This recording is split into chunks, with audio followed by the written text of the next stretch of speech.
Devik, let me know once Sharmi joins in. But ma'am, I guess we are live. Yes. Yeah, we are live now. Yeah. No, she's in the waiting room, Sharmi Sheth. So please admit her. No? Yes, ma'am. Ma'am, Sharmi has joined. Okay.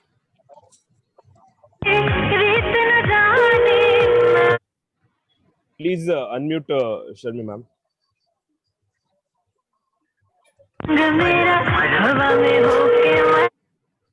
Guys, please.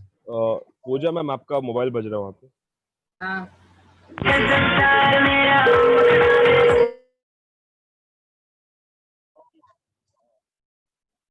Yes, sir.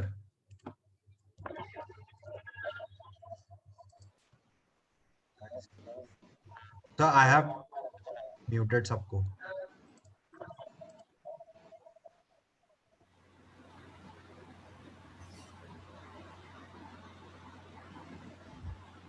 Devik, could you unmute Sharmi? Yes, ma'am. I think I've been unmuted. Hope I'm audible. Yes, Sharmi. Yes. Great. Hi, Sharmi. So happy to have you. No, I'm so glad to be back. I'm so glad to see you all after so long on the other side this time. True that. Ma'am, Yes. We'll start. Yeah. Devik, could Studying you? without Yeah, Vani, let's start. Studying without exposure is like learning to fly while being tied to the ground. A very good afternoon to everyone present here today. I, Vani Gira, welcome you all to the Alumni Lecture Series. This week we have with us our dear alumni, Ms. Sharmi Sheth, to discuss on the topic how an international master's degree will prepare you to lead in a post-COVID-19 world and the importance of good exposure. Now, I would like to call upon Professor Shweta Singh for the welcome address. Thanks, Swani. Very good afternoon to everyone. I, Professor Shweta Singh, on behalf of Self-Finance Department of HR College of Commerce and Economics, would like to welcome our alumni speaker, Ms. Sharmi Sheth. Sharmi would share with us the relevance of an international master's degree and how it would be beneficial for our students post-COVID. Now, I would request Sharmi to please take over and share her experiences with our dear students. Welcome, Sharmi. Sure. Thank you so much for a lovely introduction. If I could just request the host to allow me to share my screen. Can we have a formal introduction? Vani, can you request Poonam ma'am to have a formal introduction of Sharmi?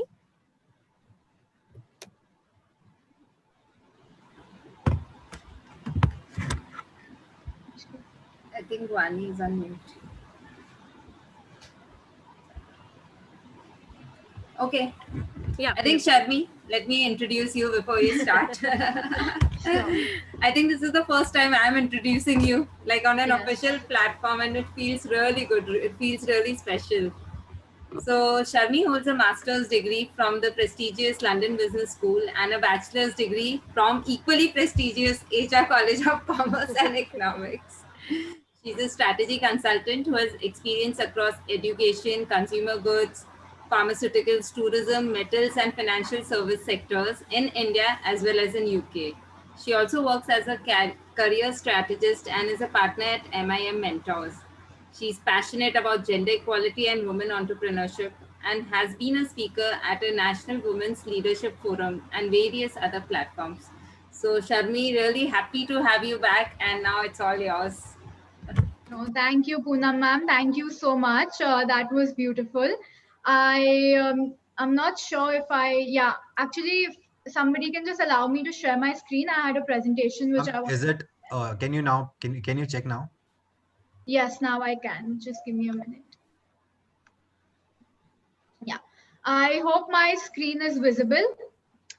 So, today we're going to talk about how an international master's degree will allow you to lead in a post-COVID-19 world. This is something which I'm sure a lot of you are confused about, are anxious about, and are wondering, what your next step in your career should be. And is this the right time to really study abroad? So we're going to tackle all questions around this today. Before I get to that, this is just briefly what I'm going to talk about. I'm going to share a little bit more about today. I will talk about what an early career master's is. There is often a misconception about a master's and compare it with what an MBA program looks like. What does it take for you to actually prepare a good application to secure your dream university? And once we take all these parameters into consideration, I will then be talking about, is it really worth applying at this point? And if yes, then to what extent will it equip you with skills necessary in a world post this crisis? And lastly, we come to the most exciting part, which is going to be a free profile evaluation. And I'll talk more about it when I get there. So starting off, I was exactly in your shoes 3 years ago. I did my BMS at HR college. When I was in college, I was involved in a lot of extracurricular activities. I was a part of an actress for the first 2 years, took part in Tsunami every single year, organized 1000X, organized the very first TEDx conference at HR college. And alongside did a bunch of internships and actually really took that opportunity to expose myself to everything possible, and obviously ensuring that I'm still studying and getting my grades. That always remained a priority. But in spite of all these opportunities, when somebody asked me, what do you think you will do after college, or my parents would ask me, or friends would ask me, professors would ask me, I would still always be really unsure. I didn't know what is it that is a best fit career opportunity for me. And I felt that, while fortunately in 2015, I went for summer school to King's College London, and that's when I got exposed to how university life is like outside India. I took that opportunity to visit a bunch of other colleges in London. I went and visited London School of Economics, London Business School, Imperial College London. I went to Oxford, I went to Cambridge, I went to all these prestigious universities. And what I did was I just brought back brochures with me, because at that time, I just finished my first year, didn't know exactly what I want to do, but I just brought back brochures with me. And as and when the time came, I did a little bit more in-depth research into the kind of courses available, the kind of programs available, what these schools are like. And that's when I felt that, London Business School seems the best fit for me academically as well as culturally. And then I prepped for my GMAT and, did the whole process. In 2017, went off to London. Now on the right side of the screen, you can see a lot of pictures. That is how rich and diverse my experience at LBS was, not just in terms of which is of people from more than 50 nationalities. But at the same time, I also got a diverse travel experience. You can see a photo of Google, you can see the Golden Gate Bridge. That was a trip to San Francisco, to Silicon Valley, which I went, from college with a group of people. We really learned about the whole tech and startup ecosystem, met with VCs, understood how their journey happens, how funds are raised, and at the same time visited tech giants like Google, like Salesforce, like Facebook, and saw what working is like over there. And apart from this, got a lot of opportunity to travel in Europe, with friends, with a local guide. It's like visiting a country and seeing it from the local lens. When somebody comes to our city, we know exactly what we like, where we want to take them. So I got the opportunity to do that in multiple other countries, and obviously enjoyed London, which in itself is a beautiful city. But the truth is that it's not always as glamorous as it looks. There is a flip side to it, and being completely honest, being away from home for the very first time was difficult, was a bit unsettling. Doing everything by myself, cooking, cleaning, washing, at the same time studying, being in a whole new environment, was challenging. But having said that, today I feel I'm way more independent, and I've come back with a global mindset. So what I did after LBS, so when I graduated after that 1 year, and again people asked me, okay, so now what are you going to do after your post graduation? At this time, I had a firm answer with me. I knew exactly what I wanted to do. So in my year at LBS, I was exposed to multiple career opportunities through on campus and off campus stuff. I did internships, and most of my internships were consulting oriented. And when I started doing more of that, when I started doing more case competitions, I realized that this is something I really, really enjoy. And this is what I want to do. So straight after graduation, I decided to come back to India. Now, this may come as a surprise to a lot of people. You went abroad. Why did you want to come back? But this was always something that was a part of the plan. I wanted to get global exposure. I wanted to build a global network. But I always wanted to come back to India and work in our own country, be closer to family. And hence I decided to come back. Once I came back, I started working at a firm called BDO, which is a global advisory firm, as a part of their public sector consulting practice. And a year into that, I now have transitioned into being a strategy consultant for startups and SMEs. And as much as I love consulting, the other aspect of it that I really enjoy and I'm very, very passionate about is also education consulting. And that's primarily the reason why I'm here today, to help you guys make the best and the most informed career decisions going forward. Before I delve into this, I just want to say that if at any point you guys have any questions, feel free to put them in the Q&A or in the chat box, and I will answer them at the end. I will try my best to answer as many questions as possible. So now coming to our topic, which is what is an early careers masters. So master's program which is meant for people with less than 2 years of work experience, and majority of your peer group is around the age of 23, 22, and that is something that is going to help you get a kick start to your career. That is an early career masters option. What do you learn in these programs? You learn, it really depends on the program you choose. You have a master's in management, a master's in marketing, a master's in finance, a master's in entrepreneurship, a master's in data analytics, and every specialized field is really available out there. So you have a plateau to really choose from. What you learn there is a very holistic, business grounding, and plus what you learn in your specialization. Now, some of you may be confused that how is this different from what you're studying at HR? You're all doing business related degrees. So how it is different is that it is definitely giving you a global outlook to that particular subject. And it is also going to be way more experiential and practical. So the pattern of learning is going to be different from the pattern of learning in India.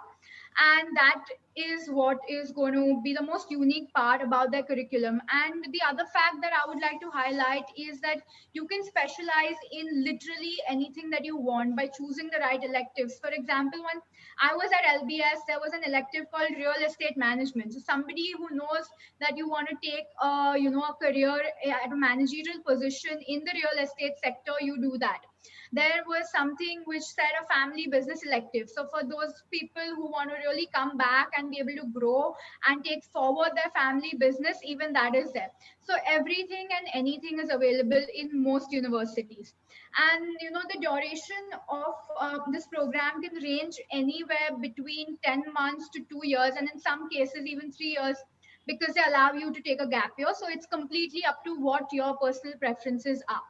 Now, the most important part is why are people in India not aware of this, right? Especially the MIM. And you Indians always have the mindset of thinking that, oh, like, I won't make it to the top if I don't go to an IIM, if I don't go to a JBIMS, or, I don't go to one of the top B schools in India.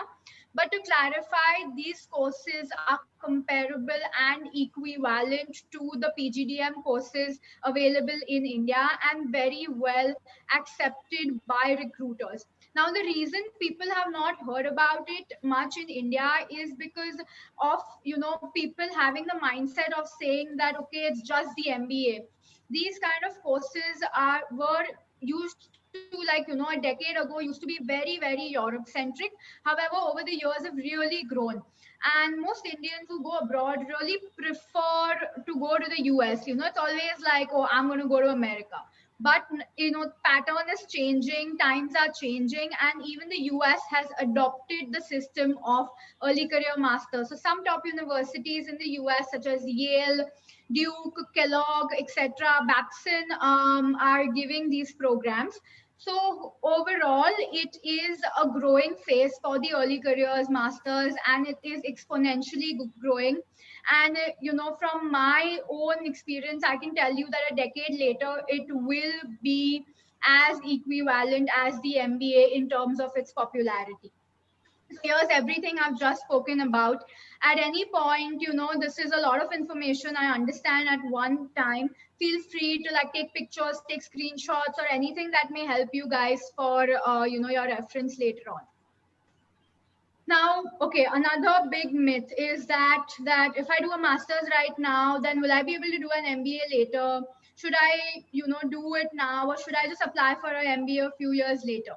Now, that's something I really want to clarify, that an early careers master's program and an MBA cater to two completely different target groups. An early careers master's is for somebody who's just graduated and has less than 2 years of work experience, whereas an MBA and an MBA abroad is for people who are experienced, who are looking at a career switch, who are looking at a career enhancement. So, you can see on the screen, the average age in itself is completely different. So your whole experience is going to be completely different. And for some of you who may think that, no, but I just want to do an MBA, I'll just apply for it right now, you will not be eligible for it because they have a minimum work experience requirement. The tuition fees are completely different. A master's will cost you less than half of what an MBA will cost you at the same university. And I went to a college where it has one of the world's best MBA programs and has a great master's programs. And I felt the difference in the tuition fees and expenses myself. Duration of the program is again really, really college dependent. So that's a personal choice. In terms of your return on investment, which again is very important. After a master's, you will earn anywhere between $50,000 to $60,000 in your entry level job, and these figures are from research, are from reports, and are not just out there. Whereas going to a good MBA school, you will earn a lot higher, which is going to be close to 80,000 or above. But your return, your investment is high, your return is a little higher. Programs are completely different.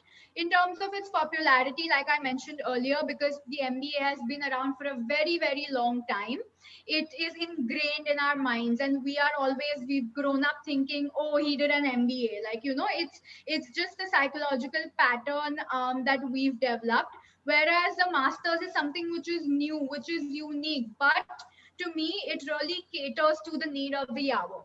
And from our research and from our understanding, at MIM Mentor, we've identified that master's courses have a higher return on investment than the MBA. However, having stated all the facts to you, it definitely is a personal decision that really depends on, your preferences, your goals, your financial situation, and circumstances around. Now, these are some of the top universities around the world that offer early career master's programs. So, like I said, it used to be a very Europe-centric program, but now the same doors have opened all across the world: UK, Ireland, US, Canada, Asia, including Singapore, Hong Kong, China, all these possible countries. So I'm going to take a pause here. You guys can, look at the screen, just go through the colleges.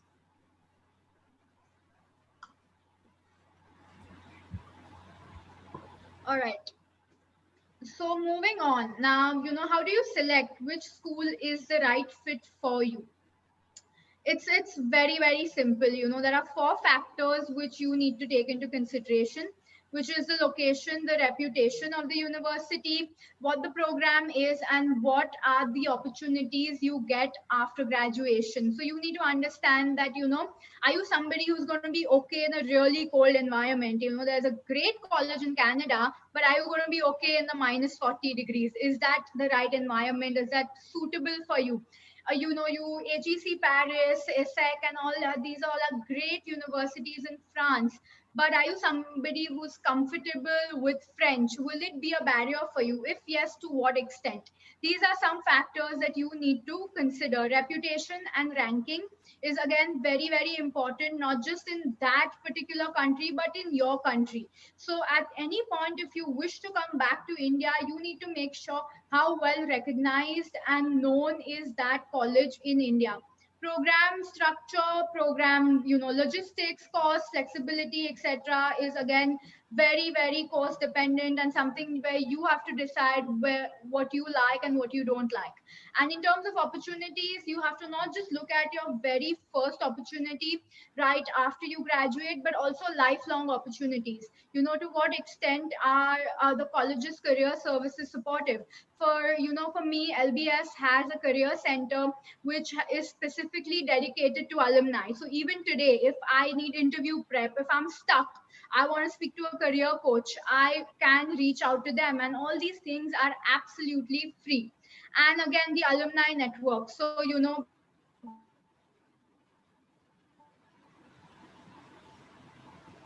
like today, in India, and everybody knows what HR is, right? When you meet a third person, you tell them that, oh, like I'm from HR, and everybody will be like, oh, wow, because that is the reputation that HR has. Similarly, the next university you go to should have a similar reputation of it, not just in that country, but globally, because that's something which is going to be your most recent educational experience and stay with you for a very long time. Now, what makes a good application? Once you're sure as to, okay, now I know where to go, but how do I apply? What is it that I need to do to get into that university?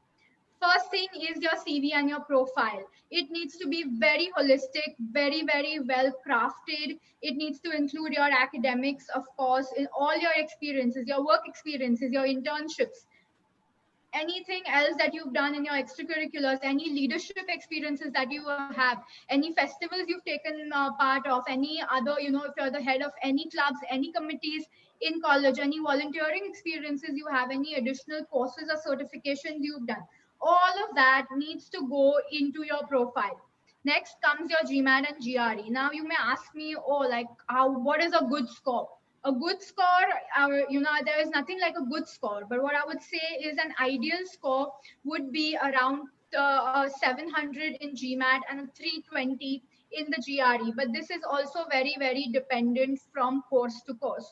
If you say that, oh my God, I just have a 650, I may not be able to make it to the best university. That is not true. If you ask me, I myself have got into London Business School with a 660 on my GMAT. So it is absolutely possible to get into a top school with not an ideal GMAT score, but of course it's recommended to get a score close to ideal, and at the same time look at what the average is like in that university. The third thing is the essay questions, and the most important part of your application. Now, before I move on to what should be there in it, what I want to highlight is that don't get your essays written by anybody else. It is the most easiest thing to do in the world, and there are lots of people out there who will write essays for you. But being on the other side, I know that when you're a part of the admissions committee, you get to know exactly whether the candidate has written it or it has been written by somebody else. So, write by yourself. It's not important to use high-fi vocabulary or write very flowery language. It can be simple. What's important is that the authenticity, is the structure, is how passionate you are about, that particular college, is how well you've done your research. So this is what all needs to come across through your essays. Then coming to the letter of recommendation. The letter of recommendation is something that complements your application. It is something that will validate your skills, that will validate your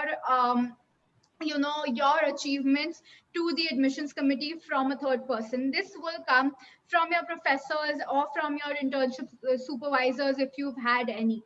Now you may think that, oh, if I get a letter of recommendation from the principal, from the CEO of the company, it's going to get me into college. Again, that's a myth. That does not hold true.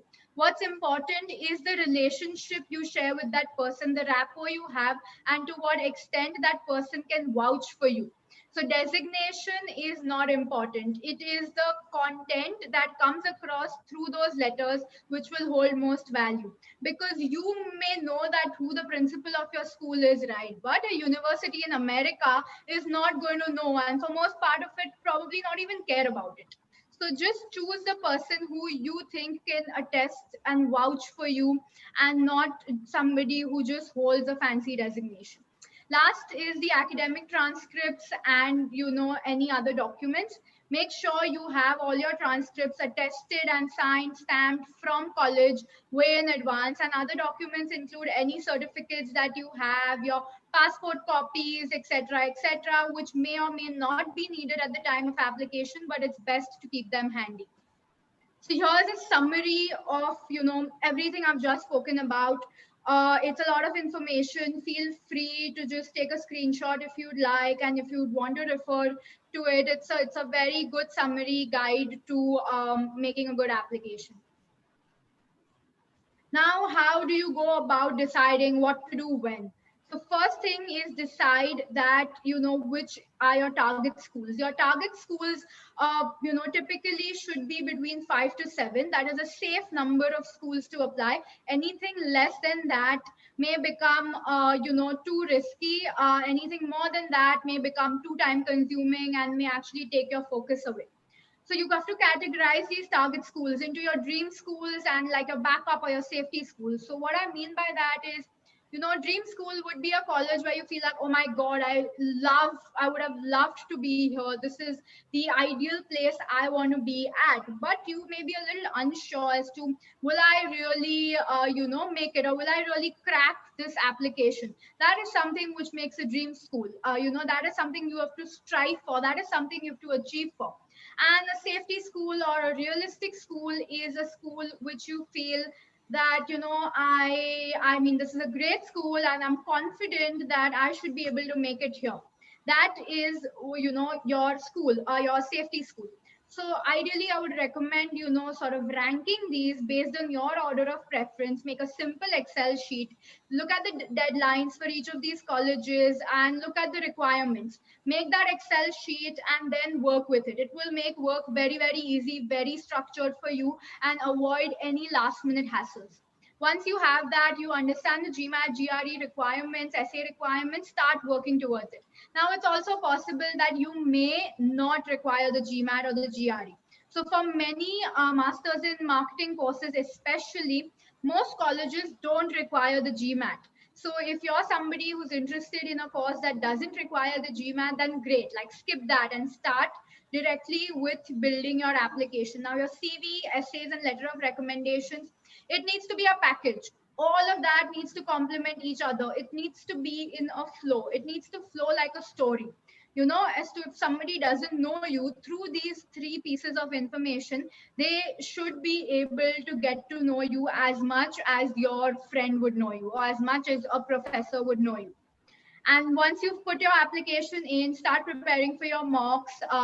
Maybe reach out to alumni of colleges to understand a bit more about what the process is like.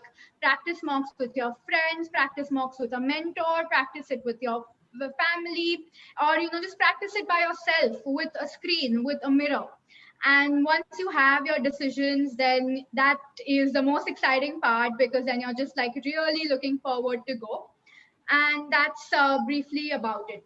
So now, coming to, after discussing all of that and how time consuming it may be and how tiring it may get, is it really worth doing it at this point in time? For some of you may be looking for a 2021 intake, some of you may be looking for a 2022 intake.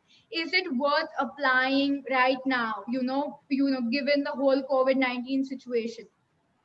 Now, there are a few points I'd like to highlight here. That universities have created a very, very strong COVID-19 response plan to ensure that there's minimum disruption to student learning, to student life. And this is as of today, where the time you will be going will only be a year from now, or maybe 2 years from now. And if things go as planned, if the vaccine comes in time, then things will be near normal by then. So you definitely should be considering applying. Another thing is that the value of the degree still remains the same, right, with or without the pandemic. And when you're investing in your education, you're investing in your degree, you're not thinking about should I do it now or should I do it later. You're thinking about the value it will add in your life 5 years from now, 10 years from now, and how it will carry on with you. When you decided to do your undergrad, you didn't think that, is this the right time to do my undergraduation, or should I wait for 5 years? I wait for the economy to get better, right? Like you did not think that, even if things were different. Again, most global companies are becoming more and more remote to open to remote working. That's going to be a benefit to you. And if you realistically think about working and your career afterwards, you will only graduate 2 or 3 years from now, and things would have come back to normal. If not, then people would have identified a new normal, which is how things will go on. We're already in the new normal. We're coping up very well with it. So just think about it 2 or 3 years from now.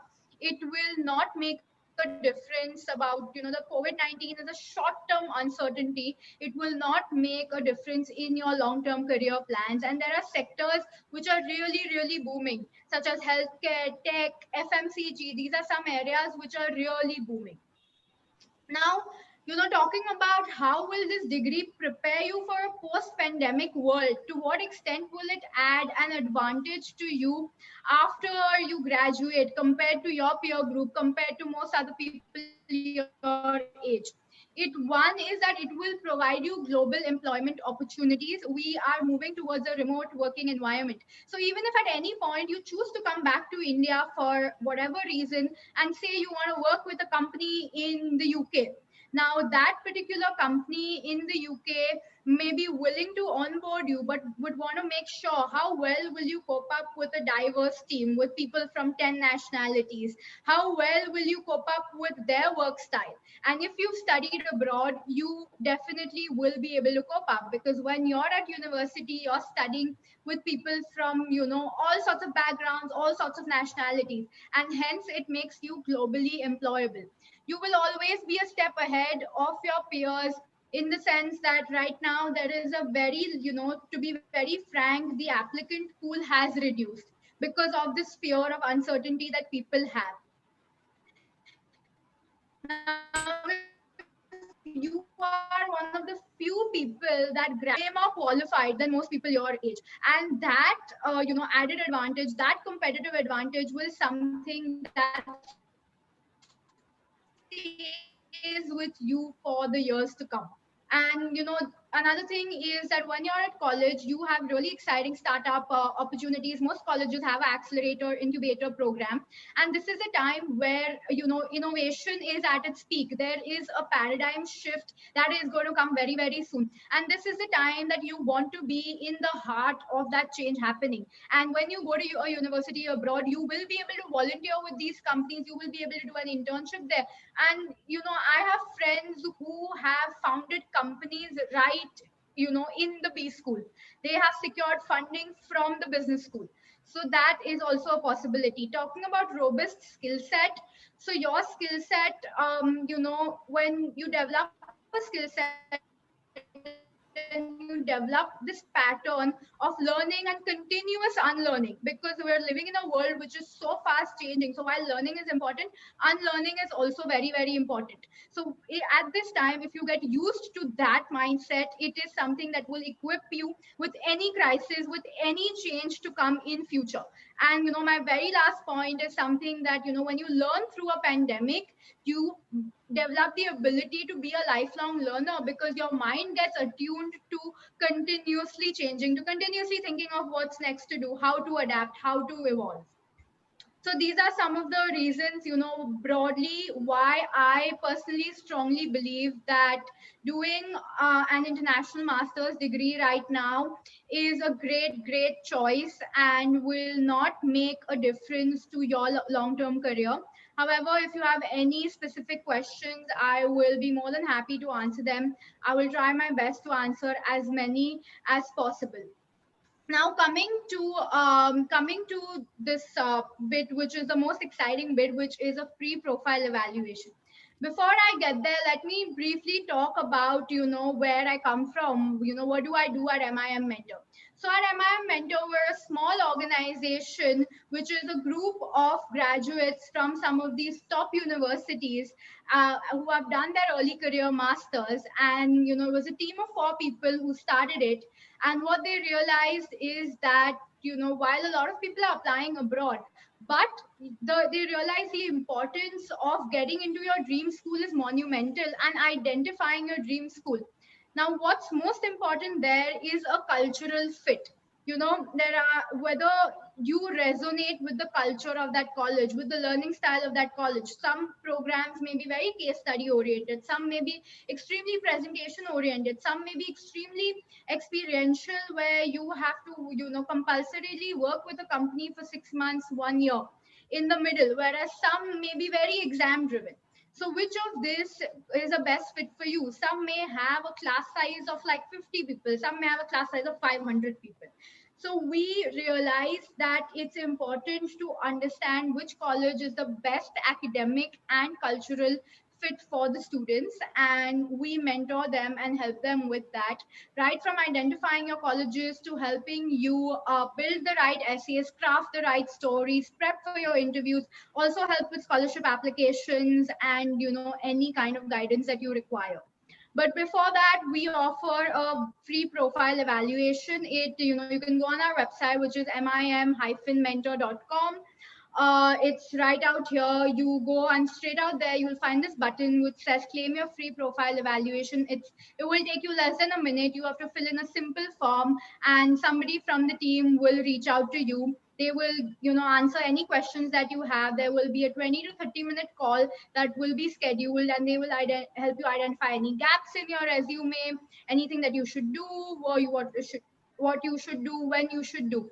And the earlier you do this, the better it is, especially for those people looking at the 2021 intake, because the very first deadline rounds will start a month from now, end of September, early October. That's when the first deadline starts. So the earlier you do it, the better it is, gives you and everybody more time to craft the best application. So thank you so much for your time, for patiently listening to me. Happy to answer any questions. I have put in my email ID and my LinkedIn profile. Feel free to connect me with me even later. Thank you, Sharmi. We'll now open the floor for question and answers. Pooja ma'am, would you take up the question answers?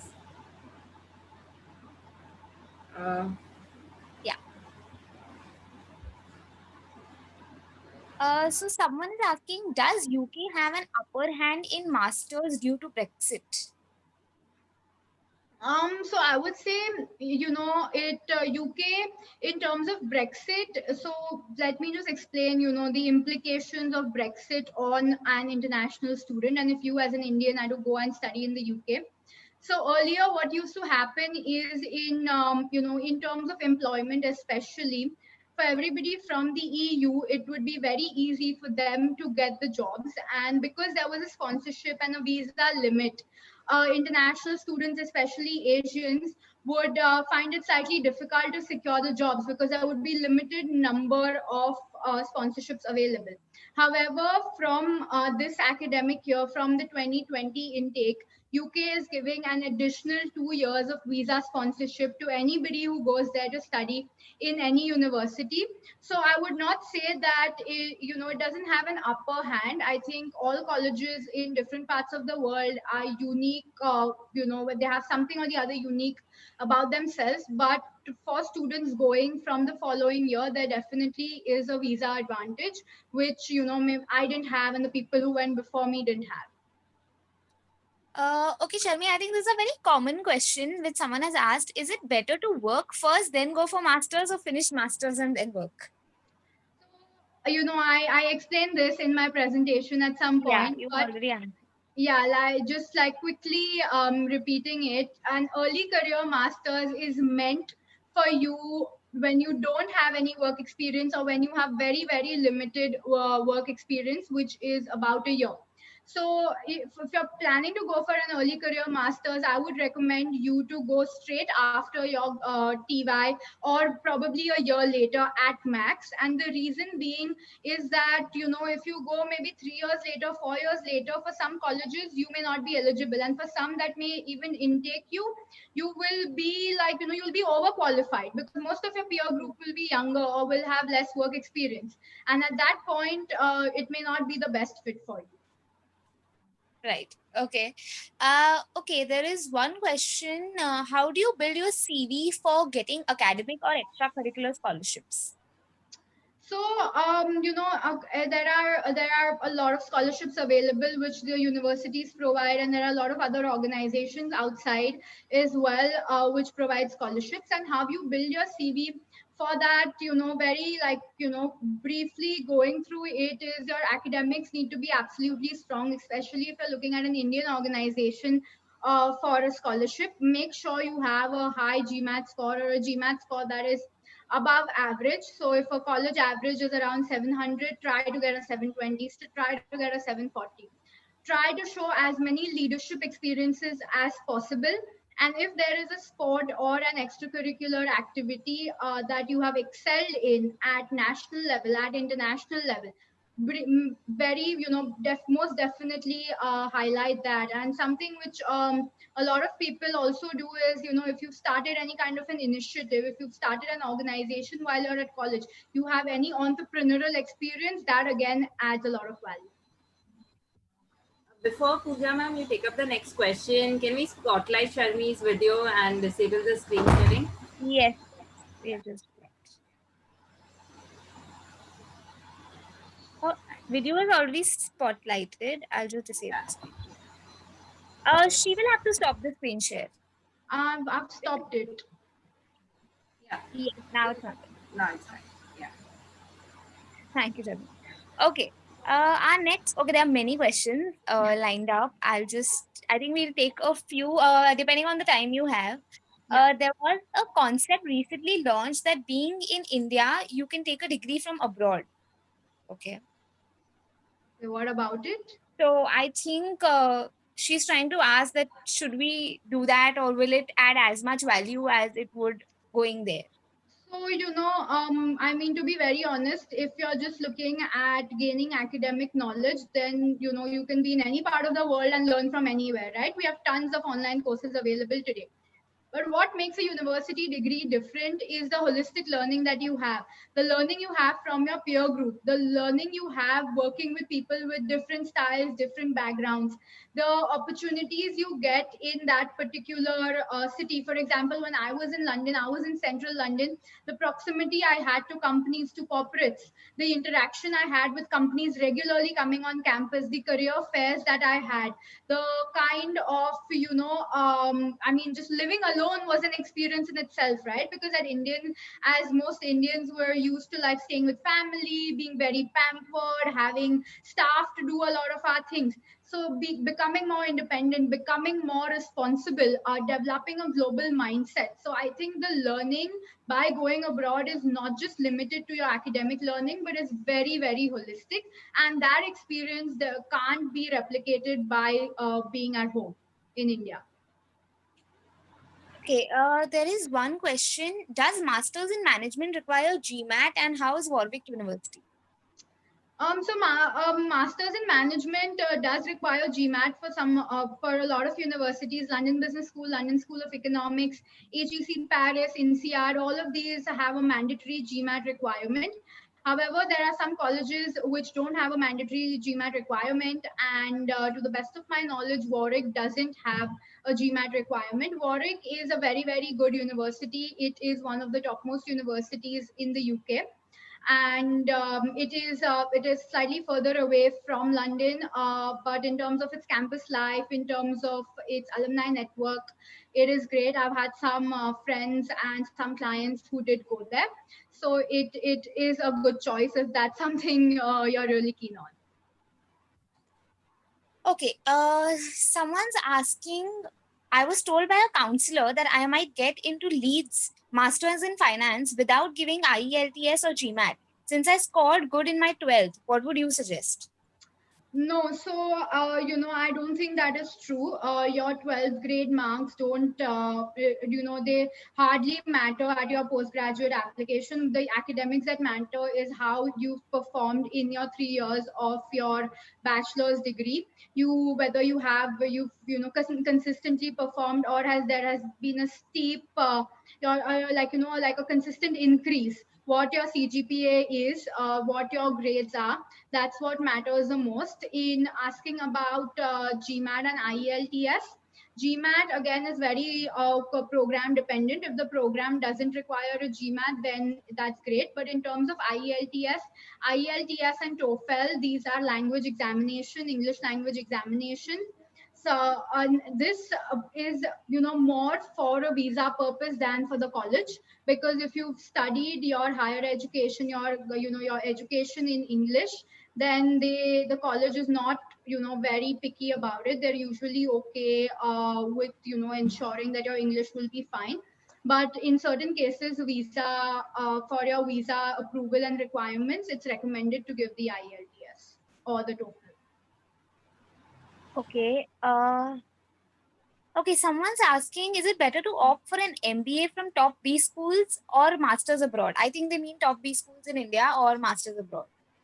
Okay, so again, it really depends on what your goal is, right? If you are somebody who wants a global exposure, who wants to see what the world outside looks like from multiple lenses, which is not possible when you're just traveling abroad, then I would recommend you do a master's abroad, because it is a global experience plus global education.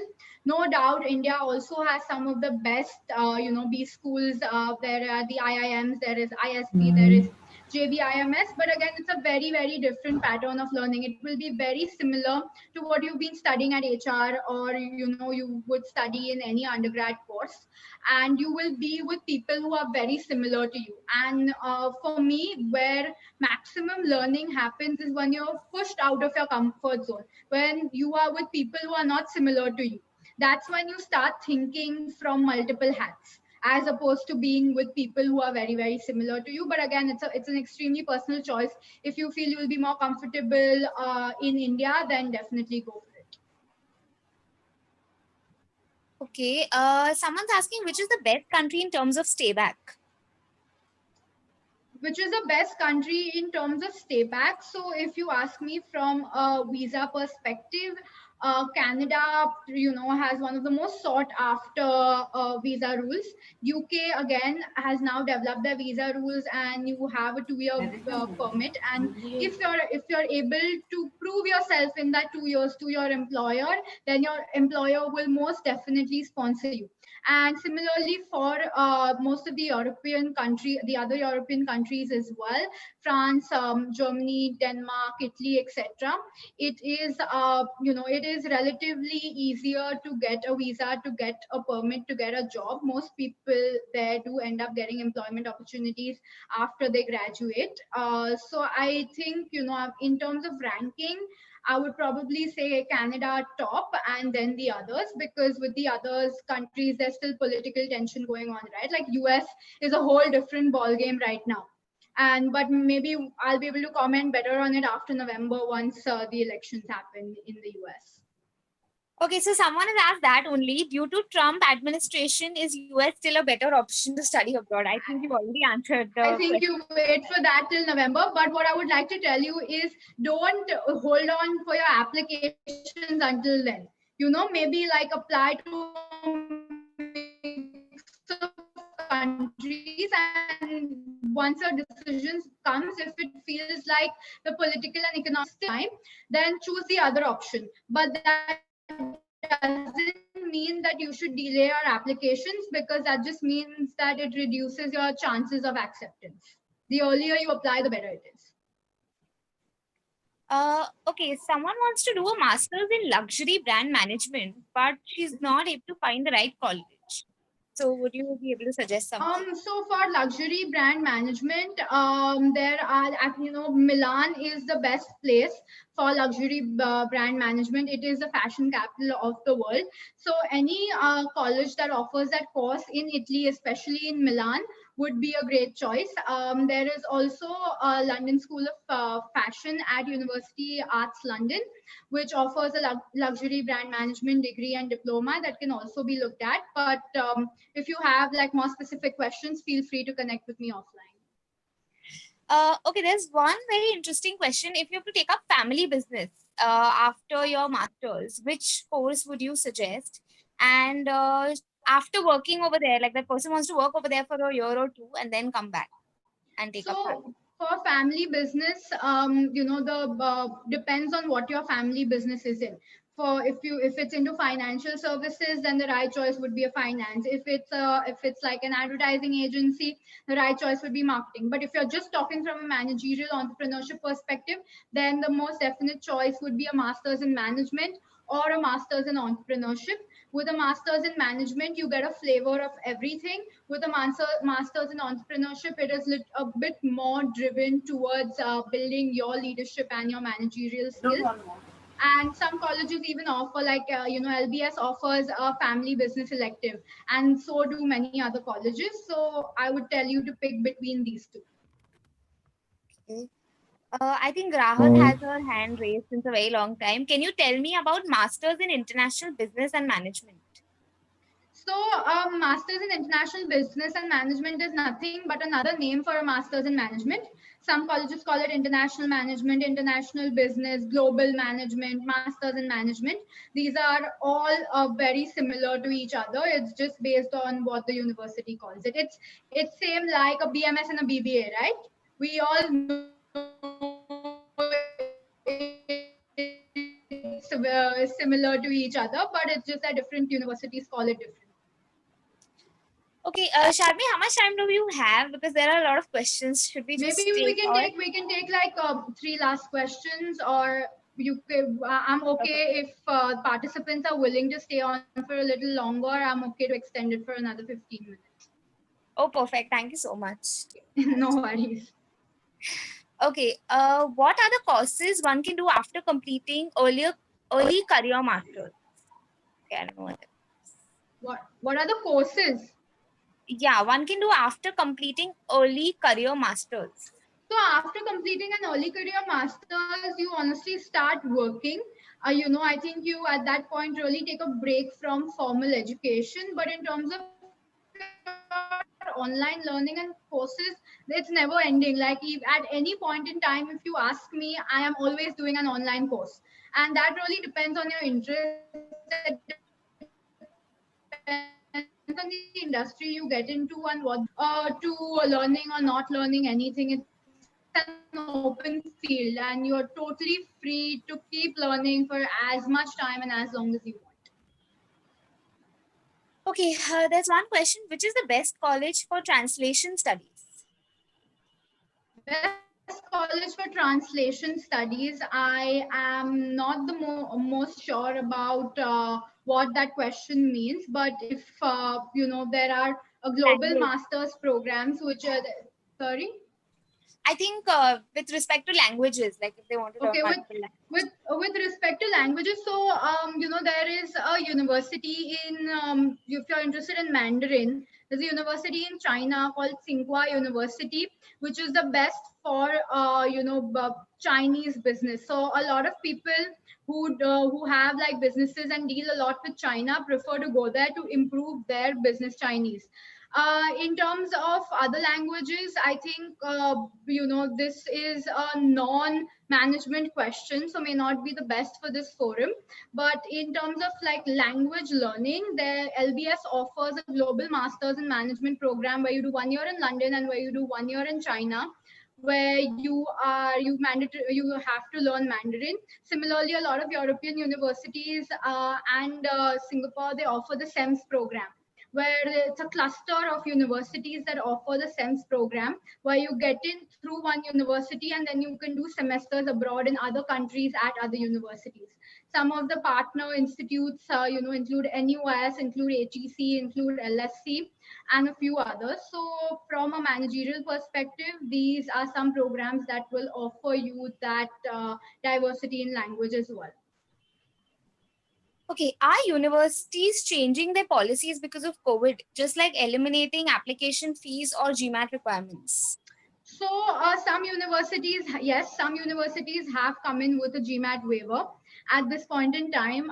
Some of them have reduced their application fees, and some of them have also, waived it off for a limited period of time. But these policies are continuously evolving and changing. So something that you may have seen 2 months ago may not be true right now. And so it is something which constantly gets updated. And the best way to keep a track of it is to check their official websites. Okay. Is there importance of summer schooling for admissions purpose or any other international certification? No, not necessary. However, if you do have a summer school experience, you can highlight it and it will add value, but it is not mandatory. It is not necessary.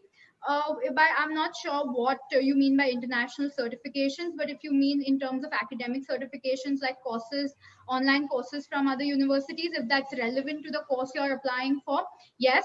If it is an international internship, then yes, it will add value. So I'd like to just say that if you have something, it will add value. But if you don't have it, it's not going to limit you from applying. Someone's asking, what about 15 and 16 years criteria for education? So for the early career master's programs, that criteria does not hold true.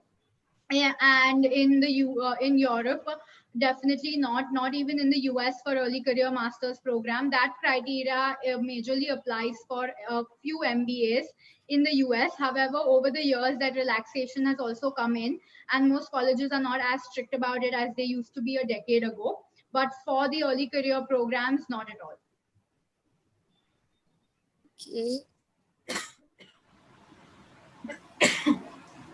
What are the courses one can do after? Okay, that I've already taken. Sorry. What about deferred MBA programs in USA and UK? So, the deferred MBA programs in US, like HBS offers a 2+2 program, Oxford offers a 1+1 program, and similar to, very, very similar to the YLP program at ISB, which ISB has. They are great, because then it's the best of both worlds. But to be very blunt and very honest, the acceptance rate there is less than 1%, because they, if they have, for example, they have an MBA class of 800 people, there will be only 10% of the class that comes through the deferred MBA program. And you are competing with everybody globally in all ways. So it becomes extremely competitive. So the chances of getting in are very slim, no matter how good your application is. But again, that there's no harm in trying. You can always try. There's no harm in trying.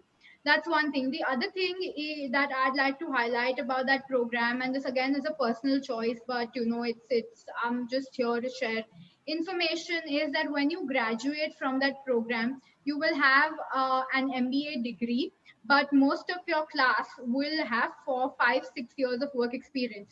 You will go there with 2 years, or you have 2 or maybe like 3 years. In certain cases, they allow you to defer it up to 3 or 4 years of work experience. So automatically, you will be slightly less competitive in the job market than your peers. And you will get a job which is the best fit for you, the best fit for your experience level. But you will not always get the job that somebody with 5 or 6 years of work experience gets. So that's something you have to be very, very mindful of. Don't think that, once I have the tag, I will get the same jobs that a 28 or a 30-year-old is getting out of that MBA program. Because employers are looking at your degree, but they're also looking at the kind of experience you bring with you. Okay. Thank you. Yeah, thank you so much, Yeah. Sharmi. Then I think that. you've answered most of the Yeah. questions, But and there's some repetitive. Yeah, Rahul, sir, sorry. yeah, there is one more question which people know normally from when they are going for masters. They're confused finance and marketing.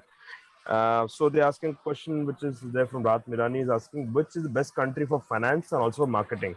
So either a particular country or particular university specifically for No, finance and so marketing. I would tell you to not look at it from a country perspective or a university perspective. Look at which college offers the best program for it. So if you ask me, for example, in the UK, Imperial College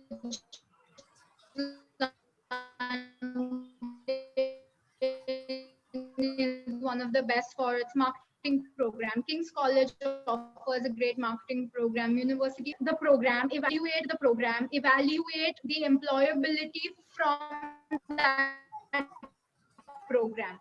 So every employment report of that course, download it, study it, see what the average salaries are like, see what are some of the companies that hire from there, see what the alumni has to say. So don't say that, okay, there is no country which is best for anything or known for anything. It is a university which is known for something, or that course that is known for something. So the best way to go about it is, shortlist some of the universities that you feel are a good fit for you, and download the employment reports, study them in depth, and then make an informed decision. Okay. So I think Sharmi ji, you have answered a lot of questions and a lot of insightful information has been given. Uh, and I believe for the students who are there who attended today, what a lot of queries, especially during the pandemic time, where there are a lot of uncertainties. They've answered all this question and all the queries were there in their mind with respect to choosing their university or the country or the course. Now has been sorted a lot. So on behalf of HR College Yes. and behalf of HSNC University, I thank you again for being there, taking out time and giving a sorted presentation where they were very much clear that yes, what I have to do now, what and how should proceed now. Maybe in terms of LOR, maybe in terms of writing the profile, how it should go ahead. And I'm sure they are benefited today. I think you've sorted all their problems. So Yeah, so Yes, mostly yes. all of That them was get just to the sorted. point, what exactly the problem is. We exactly. sorted out the queries So one-to-one basis. So it was wonderful. Exactly. In fact, half of the Yeah. questions we didn't take because you had already answered those. yeah, so we as professors normally come across LORs. So every now and then a mail comes to us. Ma'am, you remember me from I'm from this particular class, sir. I remember. So please write a letter from us. And we hardly remember. Oh, really? He was in my class. Sometimes you feel. Sometimes you remember. Sometimes a lot of times the past of it. So thank you so much once again for coming and clearing all the doubts. For the students who are preparing, who are right now in a situation whether exams will happen or not happen, what should I do? Because the matter was in Supreme Court. I think so. They have said the exams going to happen now. Yeah. So everything. Yeah, now the TY exams are Everything going to happen. now they're preparing for TY. Then they prepare for further for masters. Ahead. Some are already taking admissions, secured admissions, and now they give the examination. So I think they've got a lot of clarity right now. And thank you so much. We like to have more sessions from you. Then we'll try to have a proper session organized for country wise. Let's have a series like this. Yeah, if you allow us and if you are you have Thanks for time. done, Sharmi. Yeah. Seriously. No, most definitely. Yeah. It's my pleasure. I'm happy to give back for all the years that I've troubled all you professors and gained so much knowledge from you. This is my small way of giving back. Thank you so much for inviting me, and to all the attendees, thanks for watching. Thanks for your attention. I know it could have been a bit heavy, but feel free to reach out to me, to email me, to subscribe for a profile evaluation. I'll be more than happy to help you. Thank you Thank so you, much. Sharmi. Thank you so much, Sarmi. We'll look further for more such series, specific university-wise or course-wise or country-wise, whatever you can model, you can build upon it. So we'll happy to host you again. Thank you so much, Sarmi, for Most being here. definitely. Yeah. Thank you. All Thank the you, best to everyone. Thank everyone. you. Thank you, everyone. All the And professors, all the students. Thank you for joining in, and we'll have more such sessions from Sharmi. Looking forward in the times to come. Thank you so much. Thank you, Thank thank Sharmi. you, you. Sharmi. Bye. Thank Have you a so great much. day. Thank you, Poonam ma'am, for having me. It's a pleasure. Also good to see you. Good to see all of you. Hopefully soon in person. Yeah, Yeah, yeah, definitely, definitely, definitely definitely, in Yes, college. definitely. Sure. definitely. Chalo. Thank you so much. Bye. Bye. Now we can Thank end the you. session. Yeah.